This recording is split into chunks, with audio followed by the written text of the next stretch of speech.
13º domingo do tempo comum. É fácil seguir Jesus?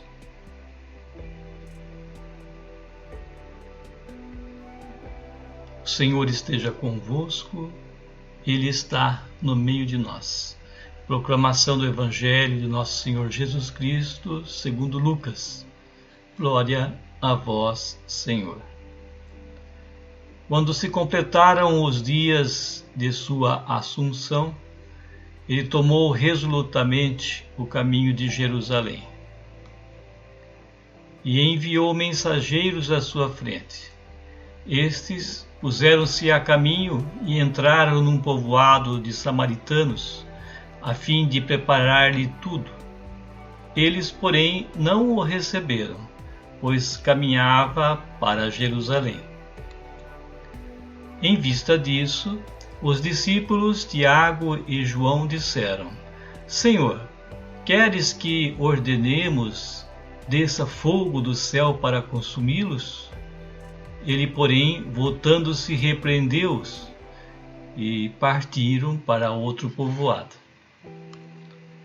Enquanto prosseguiam viagem, alguém lhe disse na estrada: Eu te seguirei para onde quer que vás. Ao que Jesus respondeu: As raposas têm tocas e as aves do céu ninhos, mas o Filho do Homem não tem onde reclinar a cabeça. Disse a outro: Segue-me. Este respondeu: Permite-me ir primeiro enterrar meu pai. Ele replicou: Deixe que os mortos enterrem os seus mortos. Quanto a ti, vai anunciar o reino de Deus. Outro disse-lhe ainda: Eu te seguirei, Senhor, mas permite-me primeiro despedir-me dos que estão em minha casa. Jesus, porém, lhe respondeu: Quem põe a mão no arado e olha para trás, não é apto para o reino de Deus. Palavra da salvação. Glória a vós, Senhor. Jesus tem pleno conhecimento do que vai acontecer com ele. Na transfiguração, o Espírito Santo mostrou o caminho por tudo o que ele vai passar. Portanto, aproximando-se o tempo, Jesus, sabendo que chegou a hora, dirigiu-se para Jerusalém. Nessa caminhada, Jesus leva o julgamento a todos e mostra como devemos segui-lo. Ele, aos poucos, vai ensinando como seguir os seus passos. Ele se despoja de tudo, nada nessa terra o prende. Tudo é feito para a realização do projeto do Pai. O seu fim está próximo. Caminha para ele. Com esse exemplo de Jesus, nós que também caminhamos para o nosso fim, embora não sabendo quando vai ser, nos comportamos como imortais e fazemos desta terra nossa eterna morada. Jesus, sabendo que o seu fim está próximo, faz tudo o que pode para o bem de todos e a execução do projeto do Pai. E nós? Nosso fim também está próximo, e o que fazemos? Continuamos a juntar tesouros que não vamos levar. Tudo vai ficar aqui. Só levaremos o amor. Quem é louco nessa história, Jesus ou nós? O plano estava traçado. Nada podia detê-lo. Para que não houvesse dúvidas e maiores problemas para a sua execução, Jesus envia 2 discípulos à frente para arranjar hospedagem. Chegam ao povoado dos samaritanos. Inicia a primeira resistência. É negada a estadia. Perceberam que a intenção deles era ir para Jerusalém. Antigos rancores servem como pedra de tropeço. São contra os judeus. Não aceitam o templo de Jerusalém. Eles têm o seu próprio templo no Monte Garizim. Nesse lugar, nós podemos parar, examinar a nossa vida e perguntar: estou sendo pedra de tropeço? Ofereço resistência à execução do projeto de Deus? Mas o projeto de Deus não para. Jesus e seus discípulos levam uma vida mais sofrida por causa do não dos samaritanos. Mas não para, não desiste. O mesmo acontece hoje conosco. O nosso não dificulta a realização do projeto de Deus, mas não impede a sua caminhada. No entanto, Jesus não nos condena, simplesmente aceita o nosso não e espera pacientemente pelo nosso sim. Preste atenção na sua vida. Aprenda a ouvir. Quantas vezes Jesus mandou mensageiros para você? Ele quer se hospedar em você. Ele quer fazer morada em você. Assim, o seu projeto fluirá com maior velocidade e ele sofrerá menos. Qual é a sua resposta? Por causa da negação da hospedagem, que era um fato muito grave naquela época, Tiago e João se veem ofendidos e pedem permissão a Jesus para destruí-los com um raio. Além da pouca humildade de Tiago e João, o texto esclarece para nós hoje a fé que eles tinham em Jesus. Eles realmente estavam repletos de fé. Viam em Jesus um homem extraordinário, que emanava muito conhecimento e poderes que eles não conheciam, mas estavam longe de entender o projeto de Deus, implantação do reino de Deus no homem, felicidade, liberdade, a morte do egoísmo e o reinado do amor. Como então matar um homem? Jesus responde aos dois: eu não vim para perder vidas, mas para salvá-las. Não existe o melhor ou o pior. Para Jesus todos nós somos iguais, todos somos merecedores da salvação. Para Deus não há excluído. O pior dos homens, aquele que menos ama, ainda assim é animado por um espírito e merecedor da salvação. Nós não podemos julgar, mas sim ser um instrumento para o julgamento, ou seja, devemos levar os nossos irmãos a reconhecerem que estão errados e ter muita paciência, esperando a sua volta para Deus. É assim que Jesus agiu, e é assim que nós devemos agir. Nós temos que ser imitadores do nosso Mestre. Amanheceu um novo dia. Jesus e seus discípulos estão novamente a caminho. O problema de onde se hospedar, lugar para comer, dormir, foi superado.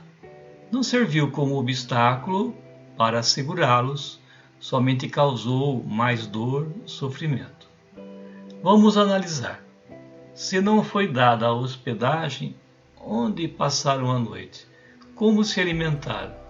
Podemos imaginar que fizeram uma fogueira, pois a noite era fria, se colocaram em sua volta, repartiram o pão. Conversaram até altas horas e somente depois de estar muito cansados, estenderam um manto no chão e ali dormiram, tendo uma pedra como travesseiro.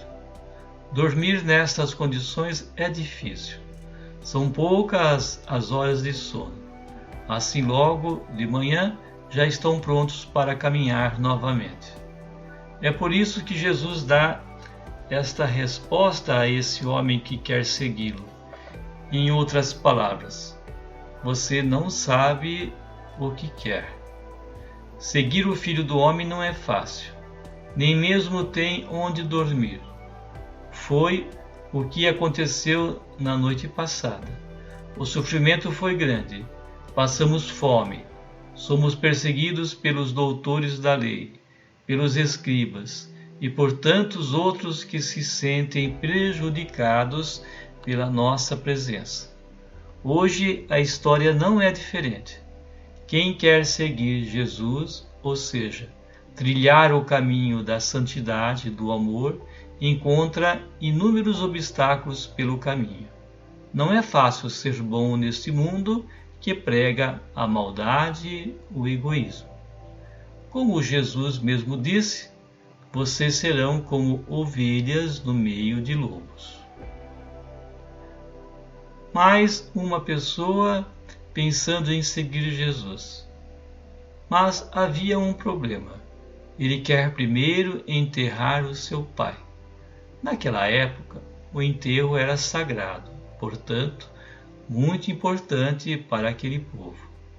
Mas o reino de Deus é mais importante. Jesus disse: deixe que os mortos enterrem os seus mortos. Quanto a ti, vai anunciar o reino de Deus. Devemos crer que o reino de Deus é vida. O projeto de Deus é muito importante. Podemos dizer que é mais importante do que tudo o que fazemos em nossa vida. Isso inclui os nossos sonhos, objetivos, emprego, família, ou seja, tudo mesmo. Tudo nesta vida, a não ser o amor, é ilusão. Agimos como mortos. Foi por isso que Jesus disse: deixe que os mortos enterrem os seus mortos. Para aquele que não segue os planos de Deus, para Jesus, são como se estivessem mortos. As suas atitudes não têm fundamento, proveito, frutos, apenas vivem ou vegetam. Passam a vida simplesmente. Não crescem, não amam, são mortos vivos. Quantos vivem nesta situação de morte? Sem crescimento, sem vida, é só trabalho e volta para casa. No outro dia, mais trabalho e retorno ao lar. São como abelhas em uma colmeia, uma engrenagem em uma máquina, mortos. Deus não nos criou para vivermos estagnados. Temos vida, e a nossa função maior nesta vida é aprender a amar. Fora isso, é ilusão, perda de tempo, é morte. Deixe tudo e anuncie a vida, o reino de Deus. Jesus tem inúmeros seguidores. Esse é mais um no meio de tantos, talvez centenas ou milhares que o seguem diariamente. Já optaram por ele. É bem provável que esse novo seguidor veio até Jesus ou por curiosidade ou foi ocasional. Talvez estivesse retornando para casa quando encontrou o Mestre. A palavra e a vida de Jesus o cativou de tal forma que se encontrava disposto a unir-se àquela multidão. Mas, e a família, como fica? Tem que ser avisada. Na verdade, ele não estava preparado ainda. Foi amor à primeira vista. Ainda não pensou nas consequências que essa decisão irá trazer. Talvez, depois de repensar, volte atrás. Por isso Jesus disse: aquele que toma a decisão de me seguir não deve voltar atrás. Ficar indeciso é falta de fé. E com certeza vai me deixar pelo caminho. Portanto, não é apto para realizar o projeto do Pai. Assim sendo, vá para casa. Reflita se é esse o caminho que deseja seguir realmente e só depois me siga. Hoje, ele diz o mesmo para nós. Você está pronto para me seguir? Está preparado? Tem fé? Então me siga e não volte atrás. Quantas vezes esse fato aconteceu conosco? entusiasmamo-nos com os ensinamentos do Mestre, tomamos a iniciativa de segui-lo e logo nos vemos na mesma vida de ontem, nada mudou. Jesus quer uma decisão forte, com fé, sem arrependimento, pois o reino de Deus é mais importante, é tudo.